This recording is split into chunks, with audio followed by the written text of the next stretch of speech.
నమస్తే, welcome to our channel. నేను సౌజన్య. ఆంధ్రప్రదేశ్కి సంబంధించి ఒక సర్వే సోషల్ మీడియాలో చక్కర్లు కొడుతుంది ఎక్స్ వేదికగా. సో ఎన్డిటి సర్వే అనేటువంటి పేరుతో ఒక సర్వే మనకి చూపిస్తుంది. అందులో ఆంధ్రప్రదేశ్కి సంబంధించి రిజల్ట్స్ కనుక చూసుకున్నట్టే 108 సీట్లు కంటే తగ్గదు అనేటువంటిది అందులో మనకు కనిపిస్తుంది. మరి ఈ అంశానికి సంబంధించి వారి విశ్లేషణని మనతో పంచుకోవడానికి ఈరోజు మనతో పాటు ఉన్నారు సీనియర్ జర్నలిస్ట్ డాక్టర్ దుర్గా వాడ్లమని ఉన్నారు. వారితో మాట్లాడదాం. నమస్తే అండి. హలో, నమస్తే. ఎక్స్ వేదిక ఎన్డిటి సర్వే అనేటువంటి పేరుతో ఒక సర్వే, అది చూద్దాం ఒకసారి.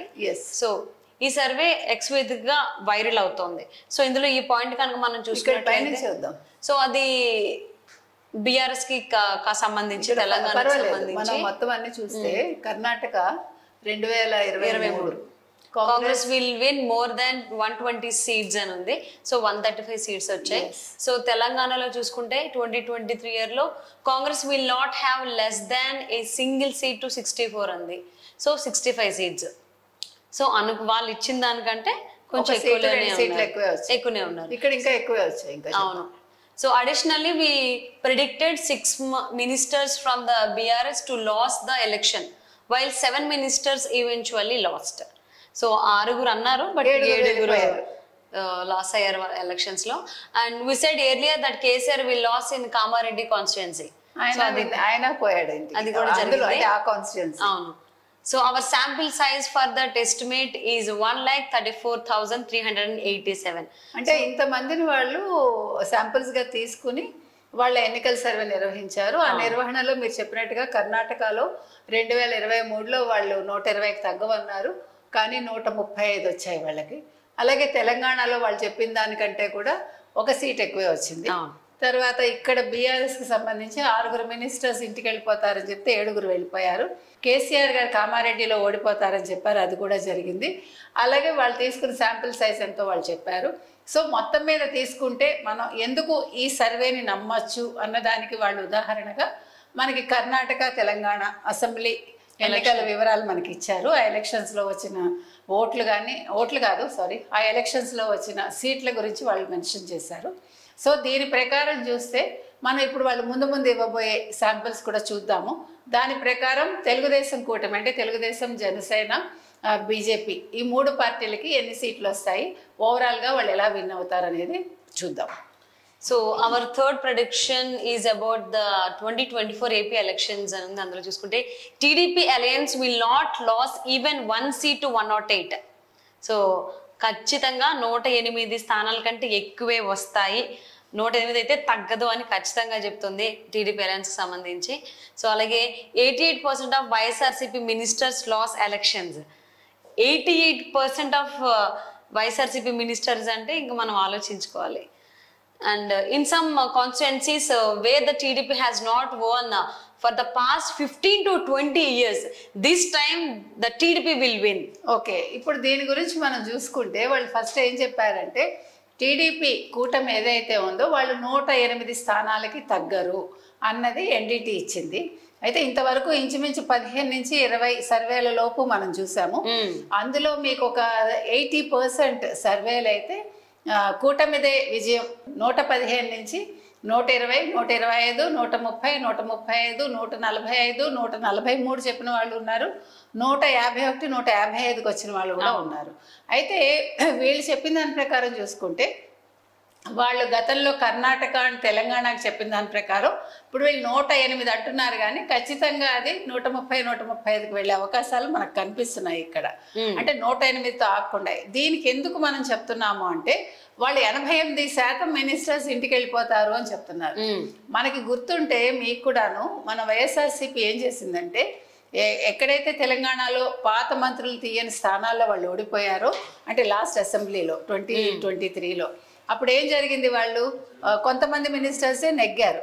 అప్పుడు కేసీఆర్, కేటీఆర్ ఇద్దరు కూడా స్టేట్మెంట్స్ ఇచ్చారు, మేము ఓడిపోవడానికి పాత మినిస్టర్స్ని తీయకపోవటమే కారణం అని. అది దృష్టిలో పెట్టుకుని జగన్మోహన్ రెడ్డి ఏం చేశారంటే ఎప్పుడైతే వీళ్ళు ప్రకటించేశారో తేదీలు, గబగబా ఒక 80 మినిస్టర్స్ ఆయన కొత్త వాళ్ళని ఇచ్చేసాడు. మీకు గుర్తుంటే అంటే తొందరపాటు చర్య. సో అక్కడ గురువు గారు ఏం చేయలేదు, ఇక్కడ ఆయన చేశాడు. అదే ఇక్కడ కొన్ని అక్కడ గురువుని ఫాలో అయ్యాడు, ఇక్కడ శిష్యుడిని ఆయన కొన్ని ఫాలో అయ్యాడు. ఆ సూత్రం ప్రకారం ఈయన ఏం చేశాడంటే గబగబా ఆయన మినిస్టర్స్ని ప్రకటించేశాడు. అది కూడా minus. At the same time పాత మినిస్టర్స్ని పెట్టినప్పటికీ, బికాజ్ మీరు ఎన్ని నియోజకవర్గాలు చూసుకున్నా, బొత్స కావచ్చు, ఇక్కడ రోజా కావచ్చు, పెద్దిరెడ్డి కావచ్చు, లేకపోతే మాచర్ల పిన్నెల్లి బ్రదర్స్ మీకు తెలుసు ఏం జరిగిందో, తర్వాత కొడాలి నాని, వల్లభనేని వంశీ, అంబటి రాంబాబు, ఇలా మీరు ఎవరిని తీసుకున్నా ఈసారి డిపాజిట్లు గల్లంత అయ్యే అవకాశమే కనిపిస్తుంది. ముఖ్యంగా జగన్మోహన్ రెడ్డిని మనం ఎందుకు చెప్పుకుంటున్నాం అంటే, in some constituencies wear the TDP has not one for the past 15 to 20 years, this time the TDP will win. That means మీరు ఇక్కడ చెప్పుకోవాల్సింది ముఖ్యంగా కడప, పులివెందులలో జగన్మోహన్ రెడ్డి నెగ్గుతాడా నెగ్గడా, దీన్ని బట్టి మీరు ఒక అంచనాకి రావచ్చు. అంటే ఈసారి మనకి కడప నియోజకవర్గంలో తెలుగుదేశం పార్టీ పాగా వేస్తుంది, తెలుగుదేశం కూటమి పాగా వేస్తుంది. ఎందుకు మనందరికీ తెలిసిన కారణాలే. ఒకటి, జగన్మోహన్ రెడ్డి ఏ కుటుంబాన్ని అయితే మెట్లుగా చేసుకుని 2019లో ముఖ్యమంత్రి అయ్యాడో, అటు బాబాయ్ చావు కావచ్చు, షర్మిల కావచ్చు, తల్లి విజయమ్మ కావచ్చు, ఇటు బాబాయ్ చావు కావచ్చు, ఇవన్నీ ఆయన బేస్ చేసుకుని ఆయన ముఖ్యమంత్రి అయ్యాడు. ముఖ్యమంత్రి అయ్యాక ఇటీవలి కాలంలో 2023-24 మధ్య కాలంలో ఆయన అటు షర్మిలని చాలా అంటే ఇబ్బందులకు గురి చేసి ఇంట్లోంచి బయటకు పంపించడం జరిగింది. తర్వాత విజయమ్మని కూడా ఇంట్లోంచి బయటకు పంపించడం జరిగింది. అంతకుముందు ఆవిడ గౌరవ అధ్యక్షురాలుగా వైఎస్ఆర్సీపీకి తీసేయడం జరిగింది.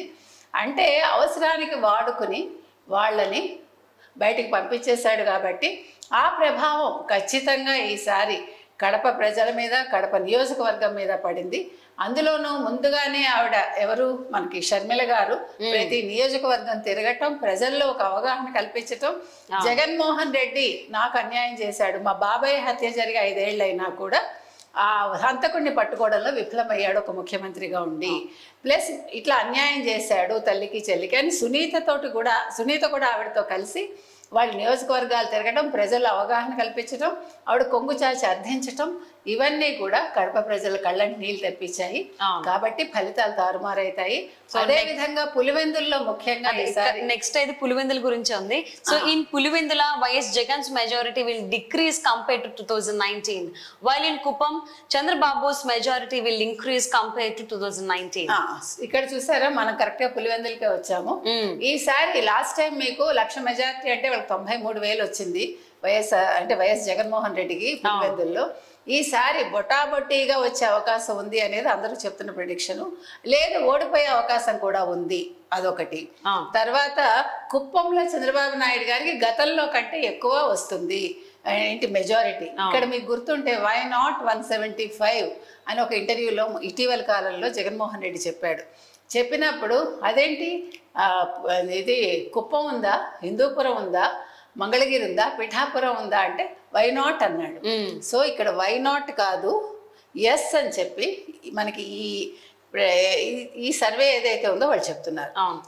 సో నెక్స్ట్ పాయింట్ చూసుకుంటే Pawan Kalyan and Lokesh will enter the assembly with a significant majority for the first time. So Mangalagiri తీసుకుంటే లోకేష్ మీద బాగా నెగిటివ్ ఇంతకుముందు అంటే వైఎస్ఆర్సీపీ ప్రచారం చేసింది. ఆ ప్రచారాలన్నీ అడ్డుకుని ఆయన తనేంటో ప్రూవ్ చేసుకుంటూ మంగళగిరి ప్రజలు అంటే మన్ననలు పొందాడు ఆయన. అది ఆయనకి ఈ 2024లో ఒక గెలుపుకి తప్పకుండా అది కారణం అవుతుంది. ఆయన తప్పకుండా అసెంబ్లీలో అడుగు పెడతారు. అదేవిధంగా పవన్ కళ్యాణ్ 10 ఏళ్ళుగా ఆయన పడ్డ కష్టానికి ఫలితాన్ని ఈరోజు పిఠాపురం ప్రజలు ఇస్తారు. అంటే ఒక థంపింగ్ మెజారిటీతో 1,00,000 ఈజీగా ఆయన మెజారిటీ అందుకునే అవకాశం ఉంది. సో ఆయన కూడా అసెంబ్లీ గేట్లు బద్దలు కొట్టుకుంటూ అసెంబ్లీలోకి అడుగు పెడతారు. ఎందుకంటే రోజా అంది కదా, మేము తాకనివ్వం మిమ్మల్ని అసెంబ్లీ గేట్ అందాం. సో గేట్ ఆయన తాకడం ఎందుకు, ఆ గేట్లు ఆటోమేటిక్ గా తెరుచుకుంటాయి ఆయనకి.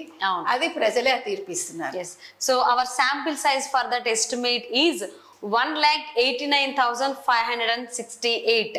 సో వాళ్ళు మొత్తం ఇవన్నీ కూడా ఈ ప్రెడిక్షన్ ఎట్లా చెప్పారంటే, ఒక టీడీపీ అలయన్స్ కావచ్చు, లేదు పవన్ కళ్యాణ్ కావచ్చు, లేదు కడప నియోజకవర్గం గురించి కావచ్చు, ఈవెన్ లోకేష్ గురించి కావచ్చు, కుప్పం గురించి కావచ్చు, చంద్రబాబు నాయుడు గారి గురించి కావచ్చు, లేదు వైఎస్ జగన్మోహన్ రెడ్డికి వచ్చే మెజారిటీ గురించి కావచ్చు, మొత్తం 1,89,568 శాంపుల్స్ తీసుకుని వాళ్ళ మీద అనే వివరాలు తీసుకున్నాక వాళ్ళు ఒక ఎస్టిమేషన్కి వచ్చి వాళ్ళు ఈ రకమైన నివేదిక ఇవ్వడం జరిగింది. కాబట్టి ఈ ఎన్డీటీ నివేదిక ఏది ఉందో దీన్ని మనం ఖచ్చితంగా దీన్ని నమ్మేయడానికి అవకాశాలు కనిపిస్తున్నాయి. సో అంటే ఇంతకు ముందు అంటే ఎలక్షన్స్ అవ్వక ముందు కూడా ఈ కైండ్ ఆఫ్ అంటే అలయన్సే అధికారంలోకి వచ్చేటువంటి అవకాశం ఉంది అన్నట్లుగానే మెజారిటీ ఆఫ్ సర్వేస్ వచ్చాయి రిజల్ట్స్ ప్రకారం చూస్తే. ఇప్పుడు కూడా ఇదే వచ్చింది. సో మరి రిజల్ట్స్కి ఎక్కువ రోజులు టైం లేదు, సో తక్కువ రోజులు ఉంది కాబట్టి ఏం జరుగుతుందో నెక్స్ట్ మంగళవారం మనకి రిజల్ట్ వచ్చేస్తుంది. So pre poll survey, post poll survey రెండు ఒకలాగానే ఉన్నాయి. So let us wait and see.